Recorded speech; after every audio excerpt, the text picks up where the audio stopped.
Naghahanda ka ba para sa isang presentation o humaharap sa isang bagong hamon ng buhay?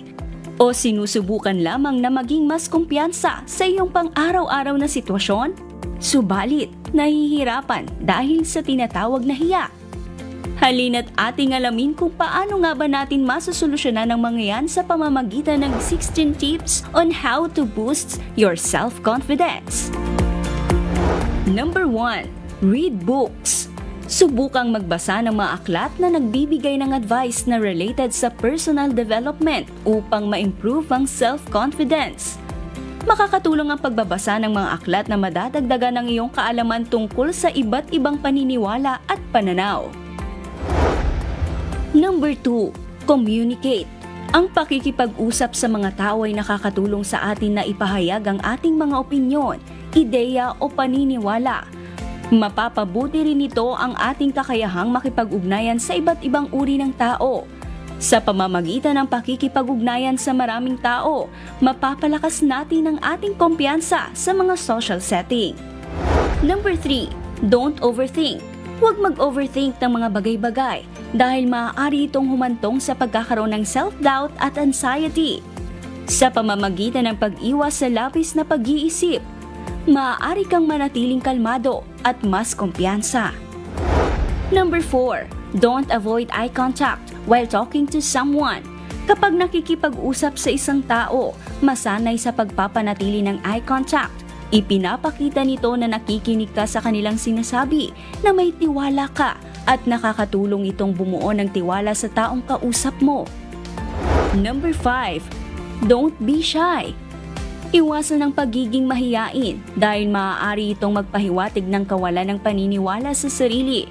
Sa bawat aspeto, tulad ng pagkilos, dapat kang magkaroon ng tiwala sa iyong sarili. Huwag matakot na ibahagi ang iyong mga opinyon at ipakita sa pamamagitan ng iyong mga aksyon kung ano ang gusto mo para malaman ng iba na mayroon kang isang strong character. Nakakatulong din ito na pigilan ang pagkakaroon ng masamang pagtingin ng iba sa iyo. Number 6. Don't be afraid to make mistakes. Huwag matakot na magkamali dahil minsan natututo lang tayo sa ating mga pagkakamali. Tandaan na lagi tayong nasa proseso ng pag-aaral, kaya okay lang na magkamali. Isaisip na walang taong perpekto, kahit na ang mga matagumpay na tao ay dumaranas ng mga kabiguan. Sa makatwid, patuloy na sumusubok ng mga bagong bagay. Number 7. Don't worry about others' opinion. Huwag mag-isip o mag-alala tungkol sa mga opinyon ng iba dahil hindi natin makokontrol ang kanilang mga iniisip. Tandaan, mas kilala natin ang ating sarili kaysa sa kanila. Sa halip, mag-focus sa iyong personal goals. Number 8. Don't feel anxious about everything. Huwag kabahan, mag-alala o matakot sa anumang sitwasyon. Ipakita ang iyong mga kakayahan at manatiling kalmado dahil makakatulong ito na mapanatili ang iyong pagpapahalaga sa sarili. Number 9. Avoid negativity. Huwag palibutan ang iyong sarili ng negatibo. Iwasang mag-isip ng negatibo tungkol sa mga bagay-bagay dahil ang pagpapanatili ng positibong pananaw ay nakakatulong sa pagpapaunlad ng kumpiyansa at magandang pag-iisip sa iba't ibang sitwasyon. Number 10. Take care of yourself. Mahalaga rin na pangalagaan ang iyong sarili. Kabilang ang pagpapanatili ng isang malusog na pamumuhay, pag-iwas sa sakit, at pag-alala sa iyong mental, emotional, physical at spiritual well-being.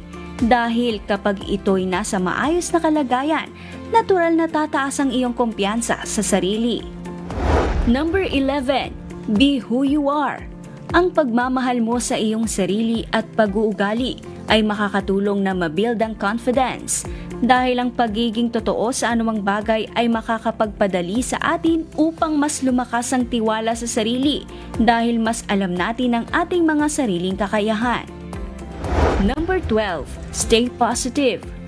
Kapag ikaw ay positibo sa lahat ng bagay, tulad ng pagkakaroon ng positibong pananaw sa buhay, positibong mindset, at kung papaligiran natin ang ating mga sarili ng mga positive na bagay, mas magiging confident tayo lalo at mas matututo tayong i-handle ang mga bagay ng mas effective.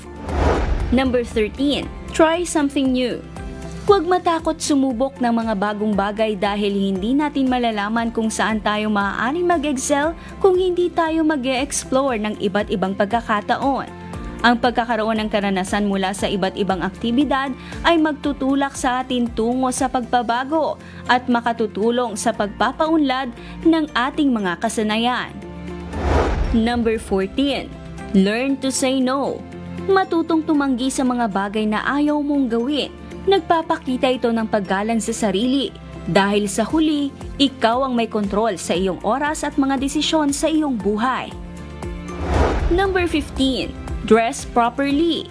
Panatilihin ang pagsusuot ng maayos na damit dahil nakakatulong ito sa mga tao na malaman kung paano ka tratuhin. Kung paanong iginagalang natin ang ating pananamit, igagalang din tayo ng iba. Ang maayos na pananamit ay nakaka-impluwensya sa kung paano natin ipinepresenta ang ating sarili. Number 16. Always pray. At syempre, huwag kalimutang magtagubilin sa Diyos at umasa at magtiwala sa Kanyang magagawa. Halina't ating alamin kung paano nga ba natin masusolusyonan ang mga yan sa pamamagitan ng 16 tips on how to boost your self-confidence.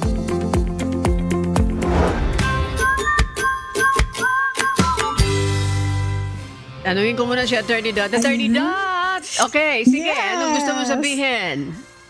Ay, nako, Miss Annie, ang dami kong natutunan dyan, ha? Although, alam mo, Miss Annie, bata pa naman ako, pina-practice ko na yung karamihan dyan. Pero merong mga hindi. Siguro doon sa unang-unang sinabi, Miss Annie, yung read books. I think that's very important. Kasi if you are knowledgeable, hindi ka magiging shy na magsalita, di ba? Kaya ako, Miss Lynn, share ko lang sa'yo, ito, alam na ni Miss Annie, I have a book club. And we meet once a month at least. At iba-ibang mga topics yan.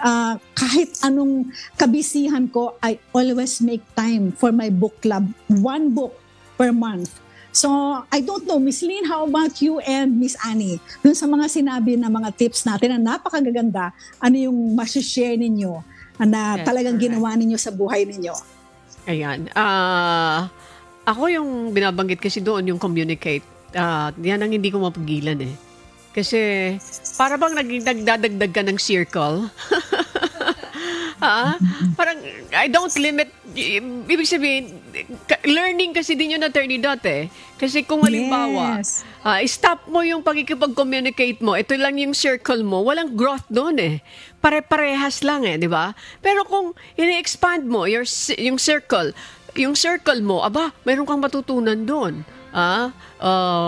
Napaka-importante sa growth ng isang tao. Ayan. Miss Lynn? Yes, Attorney. Okay. Ay, Miss.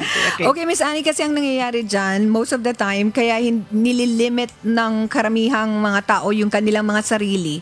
Kasi they overthink. Di ba isa nga yan sa mga nabanggit kanina, yung mga overthinker. Yung mga hindi pa nangyayari, pinag-iisipan mo na. And mostly, pag overthinker ka, masama pa yung kung negative thinker ka. Yeah, so, kasi yung positive, sinasabi nila, nakakapagbuo ng kumpiyansa. Negative ka. Ako, pag lumapit ako doon, baka sabihin nila, ganito ako. Kaya hindi na sila lumalapit. So yung circle nila, lumiliit ng lumiliit. Not knowing na kung talagang lumapit ka, you can learn a lot more from all these people. So don't overthink po. And don't be anxious to anything. Kasi kung mag-overthink ka, hindi ka makakatulog. Magpapalpitate yung heart. Kahit hindi ka pa nagkakape, di ba? Tama kayo, no? Tama kayo, Miss Lynn, at saka Miss Annie, pero kung minsan naman, meron naman talagang mga ibang tao na they want to put you down. So I think sinabi din yan, avoid negative people, diba? Opo. So ako, Miss Annie at saka Miss Lynn, share ko lang sa inyo, kapag merong ganyan na negative na laging sinasabi, you'll never make it, may doubt sa'yo, all the more that I take it as a challenge. You have to prove, actually not to them but to yourself, that you can do it. Whatever it is that you want to achieve, don't listen to others who are telling you that you cannot make it. You have to prove to yourself that you can do it. Yeah, Ayan. Miss Annie and Miss Lynn. Yung sinasabi ni Attorney Dot, hindi talaga maiiwasan na yung tao, hindi ka mapiplease talaga ng... You cannot please everybody, opo, Miss Annie. hindi talaga. Pero salamat sa Diyos. Pero Attorney Dot, I want to be very honest with you. Aral ang nakapagbago sa akin yan.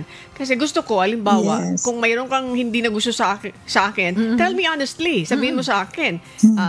Dahil yung dugo ng paa ko, pumaakyat sa nag-uusap tayo and then patalikod pala. Yung mga tipong gano'n. Tawag dyan, backstabbers, Miss Annie. Hinang-hina ang control ko sa gano'n. Yung mga tipong gano'n. Sa madaling salita, yan sinasabi ni Attorney Dot, na hindi mo maiiwasan. Pero alam mo, Attorney Dot, isa lang lagi kong naiisip yung sinasabi ni Kuya na yung masama, wag mong gantihan ng masama. Ang gumagawa ng masama, hindi nakakakita ng Diyos. Lagi kong sinasaksak sa isip ko yan, baon-baon ko yan, kasi doon ako mahina. ang pinakamaganda pa nga, Miss Annie, Attorney Dot, yung gumagawa, gantihan mo ng mabuti. That's correct. Lalo kang ginagawa ng masama, lalo mo siyang gantihan ng mabuti. Kaya nga baon-baon ko yan, kasi pang-break ko yan.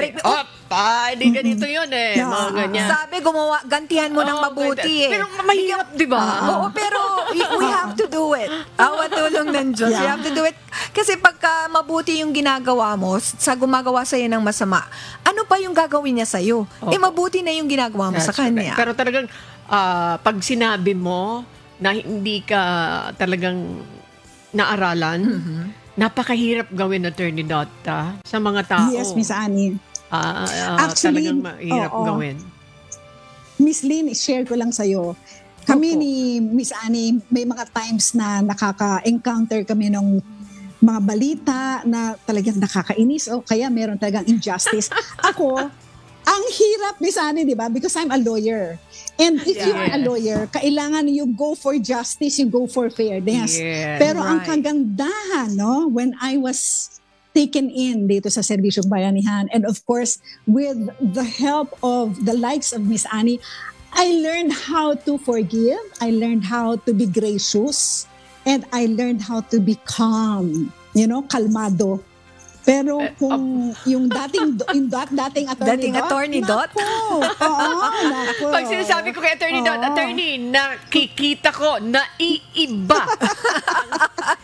Aura mo. Ayan, naiiba yung timpla mo, Attorney Dot. Ayan, kasi may mga nakakainis din ang mga balita. Oo, kailangan natin.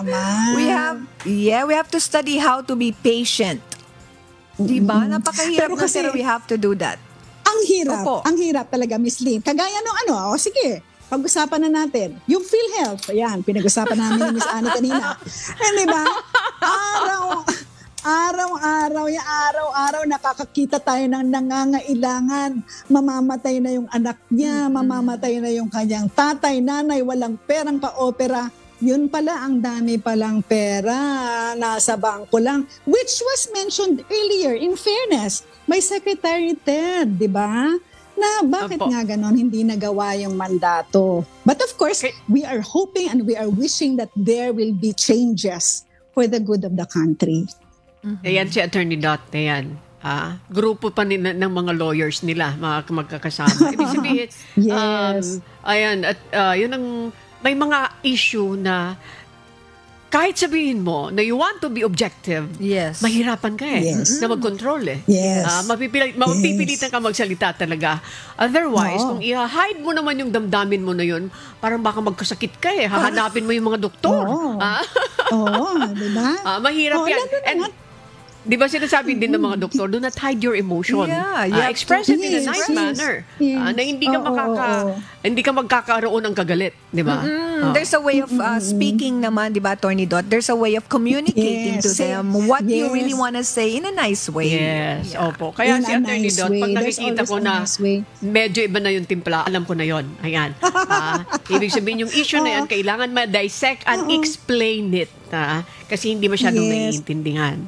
Okay. Attorney? Actually, Miss Annie and Miss Lynn, last ko na lang dyan. Kung ako siguro ang inaapi, maano ko pa dahil, I know myself.